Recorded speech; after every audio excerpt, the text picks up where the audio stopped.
Please welcome Gavin Daw, National University of Singapore. I'm Gavin Daw, Head of the Department of Pharmacology at the National University of Singapore. It's my honor to nominate Carmine Therapeutics.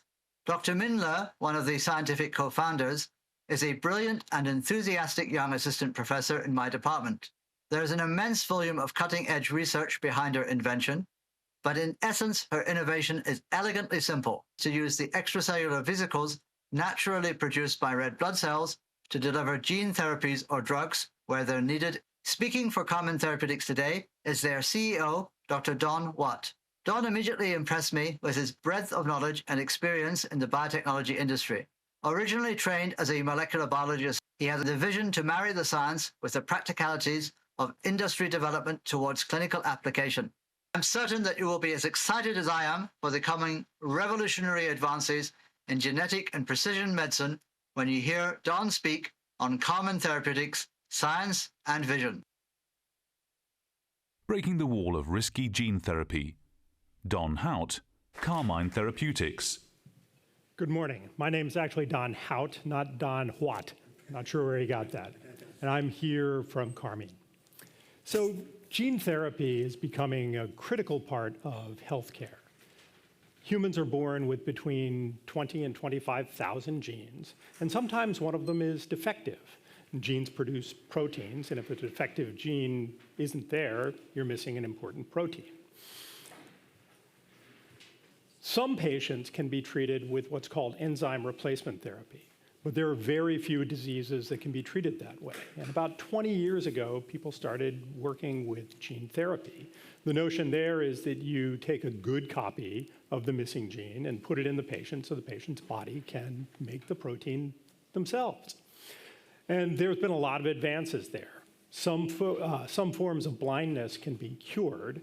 Some forms of hemophilia look like they can be cured, as well as some forms of muscular dystrophy. Now there are companies working on augmenting existing genes to cure congestive heart failure, or even editing genes. Now there are two different forms of gene therapy right now. There are the viral and lipid nanoparticle. In the viral gene therapy, you replace the virus's genome with the gene you're looking to put back in the patient and infect the patient with that virus. In lipid nanoparticle, it works very similar to the way that the new COVID vaccines are being used. You're encapsulating the gene of interest in a lipid nanoparticle and administering it to the patient. These work, but they have a lot of drawbacks. They are often highly inflammatory, so they come with a lot of side effects. The viral in particular are immunogenic, so the patient develops an immune response to them, so you can only dose them once. They also have a very small payload capacity, so you can only deliver small genes, and you can't deliver multiple genes, and some proteins are complex and require that. They're also very, very costly. A single dose of adeno-associated virus gene therapy can cost as much as $500,000 US just to manufacture. At Carmine, we use a different approach. We take extracellular vesicles, which are naturally good carriers of DNA and RNA. We isolate them, load them with DNA or RNA, and administer them. Now, the difference is we use red blood cells as a starting point. So red blood cells have a lot of advantages as a starting point to make extracellular vesicles. Red blood cells have been used for over 200 years therapeutically, safely. They're very well understood. Red blood cells that we use are O-negative, so they're immune privileged, so we can redose. They also are able to carry very large genes and multiple genes, so you could replace complex proteins, and they work in many different cell types. Sounds really good, right? The question is, does it work? So what we've shown is we believe it does work. We've shown that we can deliver RNA for short-term gene expression or gene silencing. We can deliver DNA for gene replacement or augmentation, and we can even deliver complex or multiple payloads at the same time for making things like antibodies or for gene editing. We can deliver them to the eye for diseases like macular degeneration or Stargardt's disease. We can deliver them to the lungs for things like cystic fibrosis or COPD.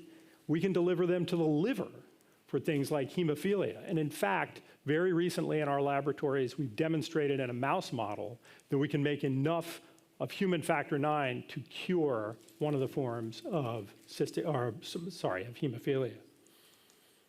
So at Carmine, we believe we're going to be the new gold standard in gene therapy, offering the largest transgene capacity, a broad payload capacity. We're non-immunogenic, we can redose, we have a superior therapeutic window, we can be used in multiple routes of administration, and have simple and inexpensive manufacturing. Thank you very much. Okay, we're ready for Q&A then. Yes, we have a question here in the first row, please. Thank you very much. How do you achieve, or do you achieve targeting? So if you would in the end go for cancer or something like that, sure. Are there ways to do that? We've shown that we can target in two different ways. One is simply through route of administration. So for the eye, we can just inject directly into the eye intravitreally or into the back of the eye subretinally. Same thing for the lungs, we can nebulize these. But we've also shown that we can do surface modifications on the EVs to direct them to specific cell types, covalently linking something like an antibody or some other moiety to the outside of the EVs to deliver them to a certain place. Right now, we're really focusing on the local administration, just because it's, as you can imagine, it's a fairly complex platform at this point, and we want to, instead of looking for high bars to jump over, we're looking for the lowest ones to step over at the time being. Okay, another question? Here, please, in the first row, then to Frank. It seems to me that you might not be the only EV company. I'm not even going to try this anymore. Is that correct? And if so, how are you differentiated? Sure. So there are a couple of others. Probably there's a public one right now called Kodiak. Kodiak is differentiated, and we're differentiated in a number of ways. First, Kodiak uses exosomes, which come from a different source. They come a different way, and they also bring along other proteins and probably bring along some of the host cell's DNA. We're coming from red blood cells, which of course are enucleate, and they have no DNA, they have no RNA. They're much simpler, have been used a lot more. In addition, we don't know of another EV company that's able to load DNA. We're the only company that hasn't been able to do that, and we have a patent on that. Thank you. Frank, please. Well, same question from my side. Now I use the time for a second question. What's about upscaling and production? What scale have you already done? So right now we are at lab scale. We're a very small company at this point. We're at bench scale. As you can imagine, though, making the EVs themselves is actually a pretty simple process, and we can make them in very, very large quantities. Right now, we're using donated blood to do that. In the future, when we start to target much larger markets, we will likely need to move to something like erythrocytes that are produced from iPSCs, and we're exploring that right now. But for the orphan diseases that we're looking at now, it will likely be from donated blood. We have one question here. Hi, thank you for your presentation. It was super exciting. How do you determine the dosage needed for therapeutic effects? So right now we're just working in mice, and so we're the dosage that's needed for therapeutic effect we're still working on. You've got to, each particular disease has a specific model, and we're like all other drug companies, you generally start out in rodents and then move to non-human primates and then work in, do your first phase 1 trials and dose escalation to see what the appropriate dose might be. At this point, I mean, if you follow drug development and know of some other gene therapy companies, right now it looks like we do have an advantage, for example, over AAV-based, a dosing advantage over AAV-based delivery. So we think we'll probably need fewer, individual EVs compared to viral particles to dose. Okay, thank you very much. We landed on 0 for the questions. Thank you.